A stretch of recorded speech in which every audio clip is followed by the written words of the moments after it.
結合特技、舞蹈甲音樂的街頭揮舞表演，再互現場觀眾壯觀的光影享受。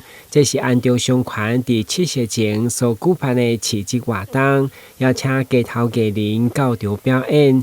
這擺選擇佇台江地景公園，配合活動內容，嘛布置觸橋造景，營造浪漫的過節氣氛。我們做這邊星光市集的概念，那我們有一個鵲橋的造景，也希望歡迎大家來一起打卡。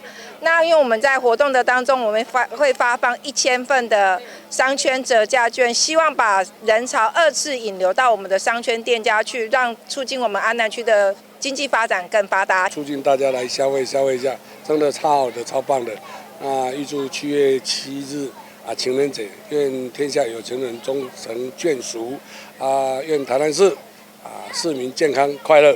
我們區長和里長都很認真，商圈也在努力推動所有台南市的一些人民的福利，還有帶動商業的發展。去年3月才成立的安中商圈，是安南區以梅花里為中心所成立的第一個商圈。這擺邀請超過70個單位，呈現安南區特色餐飲、文創手作加遊樂的展秀。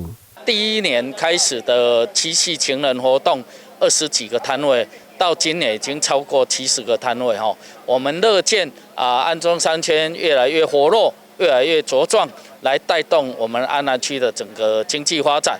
現場嘛發送1000份點價優待券，希望借力活動來推銷在地商圈品牌，帶動安南商業發展。台南新聞阮吉採訪報道。